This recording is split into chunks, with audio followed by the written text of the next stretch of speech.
invite you to subscribe to my YouTube channel where each and every week I interview players one-on-one. And the cool thing about it is I always say I work for the fans. So I always take questions from you guys, ideas from you all, and I put that into my interviews with these players every week. And something very fun at the end of the interview is I do an activity like Office Olympics, just something really fun. And I don't always win, but that's not the point. Just so you guys can get the chance to see these players as people, not just as guys with helmets on running around on Sundays. It's really cool. So if I have your interest, please click subscribe to my YouTube channel and let me know what you think.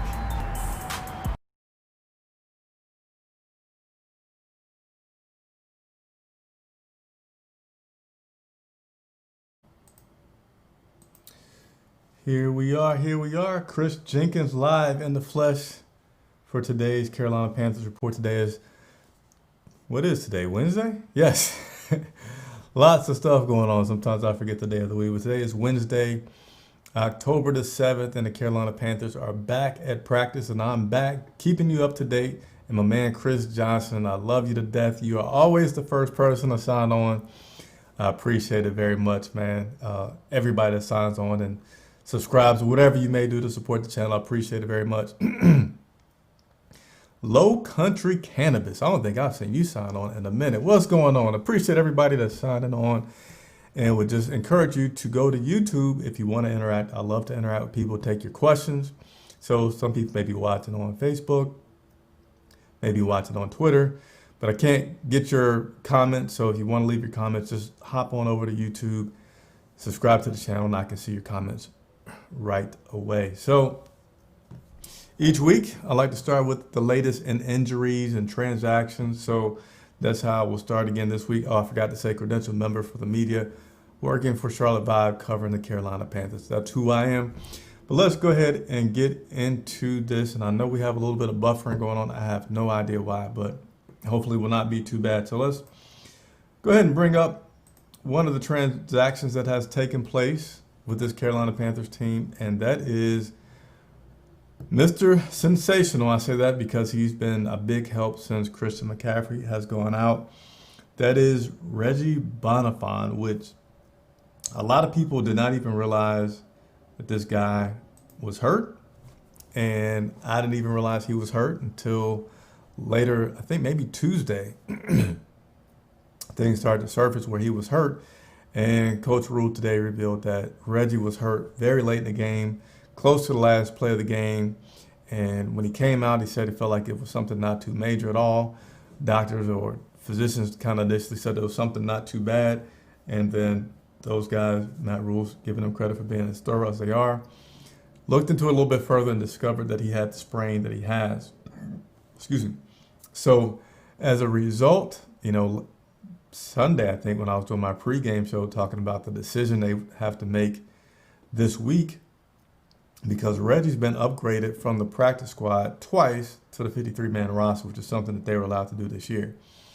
After the second time, he can only be on the team being a part of the 53-man roster. And I saw some Twitter comments out there, Joe, but, I don't know if Reggie's going to be back because of that. He may be one of these guys that's just out there on the streets, and then they call him to the 53-man roster when they need him, and then he's off the team when they don't need him. So, but right now they don't have to make that decision. They have 3 weeks until they have to make a decision on Reggie Bonafan coming and being a part of this team. Coach was asked about, hey, well, would Reggie have made this 53-man roster? And he just basically said he doesn't want to speak about it because it's not the situation that they're in. And Marty Herney is the one who deals with guys in their contracts. So he just left it at that, so I'll leave it at that and continue to go on through some of my updates. B. Evans, what's going on? Appreciate you very much. You're also a regular for signing in. Let's continue to move through everything that we have here. Let's go through the injury report now that we've gotten through that part. Got quite a few of those injuries, so let's go ahead and bring that up. Eli Apple, which you might say, did he even play? Yes, he did play. He got in for a special teams play, I believe, and got some action and got hurt again. So not looking too good so far for Eli Apple with the current injuries that he's having. Just came back for the first game of the season, really didn't get any action before he's out again. He was a limited participant in practice, though, dealing with his hamstring injury today. I'm pretty sure they're going to take their time with Eli since he's been struggling pretty much all season to get on the field. Dante Jackson continues to battle some injuries. It seems like every week this guy's getting injured, but he is fighting back, trying to not leave his team short. He was limited in practice today with that toe. Chris Manhertz, tight end, he was limited in practice with an ankle injury. And then Russell Okung also made the list, our tackle. He had a groin, which made him a limited participant in practice as well. So those are the main updates from today, October the 7th, for these Carolina Panthers. They're facing what is, I don't know, definitely leave your comments. I know a lot of people might just, I'm just watching, I'm going to leave. But please leave your comment. Did you know that the Carolina Panthers are currently an underdog against the Atlanta Falcons, who have yet to win a game this season? Now, whether you say we've been beating some quality opponents or not, we've been in all of our games. And I don't know, to me that's kind of shocking. But DJ Moore also spoke with the media today. He said, hey, these guys, they don't go about rivalries and bulletin board material. At least Matt Rule made the comment about the bulletin board.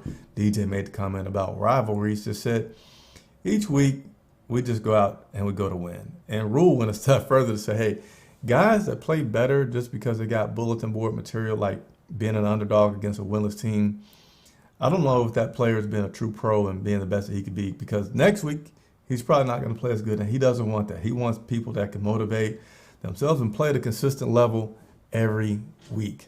My man Low Country said that that's ridiculous that they are underdogs against Atlanta Falcons. I couldn't agree with you more. Thanks for the welcome back, Ali Broderick. I hope I say your name right. You have never corrected me, so I'm assuming that I am.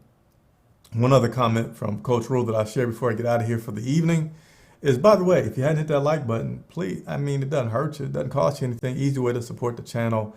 Helps me grow, helps other Panthers fans find out about me, and I hope that you can see I am doing a lot more reporting this season than I have before. I'm also going to start doing some stories and looking in depth at situations that you guys have asked me about. So just stay patient, but it's coming.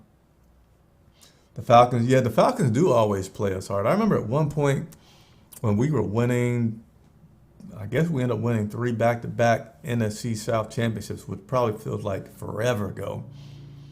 We would always go to Atlanta and we would clinch something down there for the playoffs or for a first round bye, and that's over now. They now have our number. They've been getting the best of us lately, but we'll see what happens this upcoming Sunday. Last thing I want to leave you with is Coach Rule did talk about Ian Thomas, and I'm glad he did. He said that Ian Thomas is a guy that he feels like just needs more reps. And it's ironic to hear him say that. You almost feel like Chris Manhertz would get that kind of criticism, because Manhertz hadn't had much professional ball experience. He played basketball in college, and he made this transition late to playing football. But Ian Thomas hasn't been performing anywhere near what I would have expected him to perform this season. And he says the guy just needs reps, needs to get some repetitions and continue to refine himself as a tight end. So hopefully that continues to happen with Ian. I definitely felt like he has some potential. I'm going to say, right, leave your comments below. Let me know what you think about Ian Thomas and his play so far this season. And I respond to all comments. So I can assure you that I'll write back to you. So that's it for tonight. Continue to subscribe. I'm Chris Jenkins for Charlotte Vibe, and I'll see you tomorrow.